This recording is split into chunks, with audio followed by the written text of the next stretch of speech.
Talk about somebody the camera loves. Oh. Good evening, Mr. Waterman.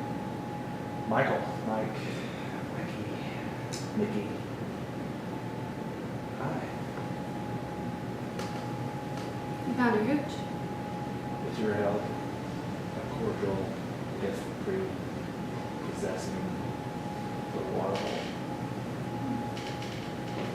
Nice fun. I had a little run-in with the blonde lady. Nothing serious. I just wanted my beer and a brown bottle, not a green bottle, like my wine and a green bottle. Other spirits. Just a little something, I believe. Okay, well, I'll see you later. Hey, I read that binder you told me to. There's a lot of work in that. Oh no, the interns did it years ago. We update it every now and again.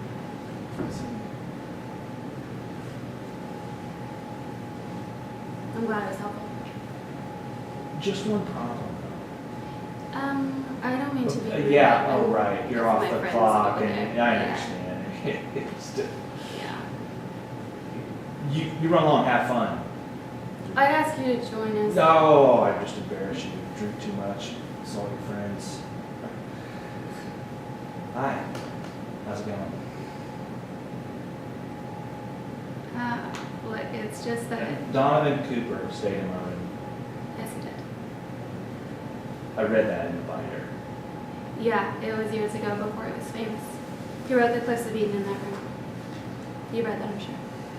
Better yet, I saw the movie. In fact, I've seen all his books and never had to read a word that was written. So I admire those authors who lean on in gaping maw of pop culture, those titans of literary commerce who do everything short of actually sucking you off and spitting your cum into a towel. I have issues. I see that. I'm a snob, and I'm proud of that. It means I have standards. It means that I have not aesthetically gentrified into making up Margaret Pablin for those typical beach reading drones. It means you don't write any books. It means that too. Yeah. Donovan Cooper's novels have been translated into 15 languages. That's great. Yes, it is. I hope they keep it up until they find a language that he can write in. He's prolific. He's articulate. He's your board of directors. That has nothing to do Yeah, with it. well, and somewhere he's got a dozen grad students locked in the basement eating gummy bears and Diet Cokes. Twice a year they crank out a book for him. You really think that someone who sells a book to movies is suddenly a lesser writer? Abby, do you know why they call film a medium? Because it's either rare, more well done. I bet your books are as tried as you are. Oh, my books are worse. And that faux humiliation? Sorry. Let's back up.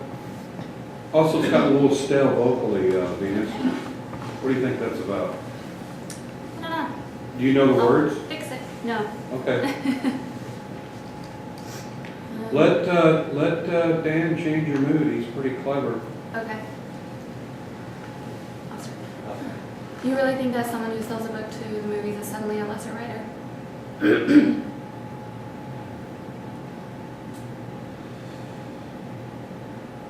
Abby, do you know why film is called a medium? Because they're neither nor well done. I bet your books are as tried as you are. Oh, my books are worse. And that faux humility, that's obnoxious. Just once, I'd like to ask a writer who their favorite author is, and then say, me. I'm the author I most like to read. Well, you can find those authors, those writers, called professors.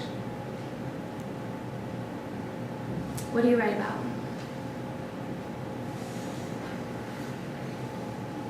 That was kind of boring. The whole thing? No, just all of a Less sudden minutes? these last couple of lines, what, do you disagree or agree? Oh, well, It just seems like it's gotten kind of boring in pockets here, and it's like, it's backwards. you're great at stillness, now we just gotta wake you back up more inside. Okay. But, you know, I just think you got a really good actor there across from you that can give you choices. Yeah. Sure, your choices. Let's go back to. I'm sorry, he's got a dozen questions. Okay. Sorry, go ahead. You want to feed that fruit back? I said we do. Okay, that has nothing to do with Yeah, anything. and somewhere he's got a dozen grad students locked in a basement eating gummy bears and Diet Cokes. And a couple times a year they crank out a book for I bet your books are as tried as you are. it. Oh, my books are the worst. And that faux humility, that's obnoxious. Just once I would like to ask an author I would like to ask a writer whose favorite author is, and him tell me. Okay, we're gonna back up a couple of lines here. Okay. And then, Dan, bring your chair more to the left so we can bring our eye line more to me. There you go. Hey, there's nothing. No, sorry. Let's go a little tighter.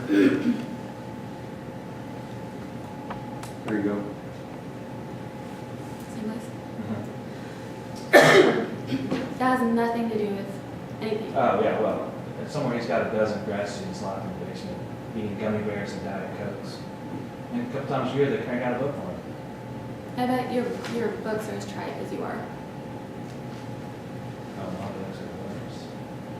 And that faux humility, that's obnoxious. Just once I'd like to ask a writer, balls. All right, back to Same place. That has nothing to do And with somewhere he's got a dozen grad students locked away in the basement, eating gummy bears and drinking Diet Cokes. And a couple of times a year, they crank out a book for him. I bet your books are as tried as you are. But my books are worse. And that faux humility, that's obnoxious. Just once I'd like to ask a writer who his favorite author is, and him say, me. I'm the writer I most like to read. You can find those writers. They're called professors. Tell me something you've written.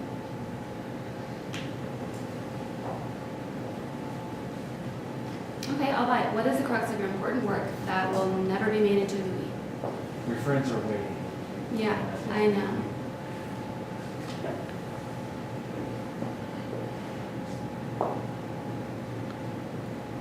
Like most men in my age and station, I wish only to write about two things: justice and women. While many of us claim to write about the former, we're just all writing about the latter. Wars erupt, the poverty and famine scorch the earth. I know, I empathize. Man blunders forth, lost and alone, a tiny stick figure alone in a cold-eyed God. These are noble and burning questions. Have you ever seen the way a woman holds back her hair when she's about to get a drink from the water fountain? At that moment, you don't want to write scenes that will change the world. Like the ending of the Constitution, the Bill of Rights, the fucking Magna Carta. Just give me one glimpse of that.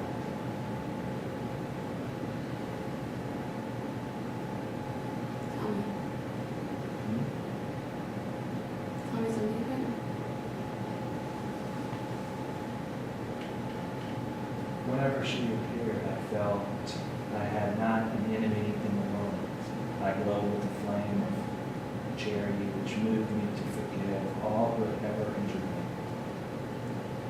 And if at that moment someone had asked me a question about anything, my only reply would have been love. Nice. Thanks. Daunting. You know it? You wish I didn't. No, I just. So you can pass it off as written. I wouldn't. I mean, I couldn't. Right. It's too well known. I see. I mean, what do you take from me? But you have, right? past his works, the works of Dante? Off as my own? Mhm. Oh, sure, dozens of times. I see. You seldom get called on Dante. People always name on Shakespeare.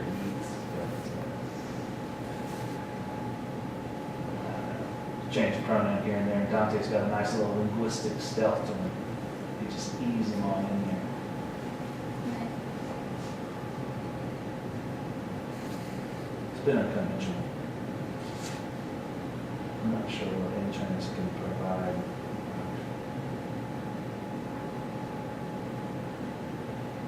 And you're just waiting for a chance to leave. Yes, I am.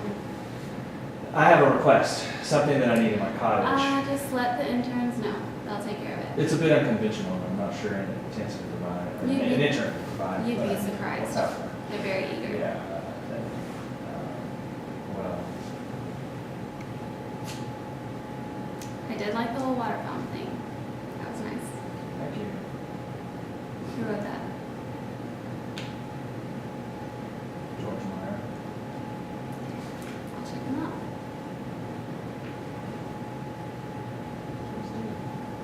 I think I will. Dan, you realize you're gonna shut it down, What? right? So there's not a lot I can do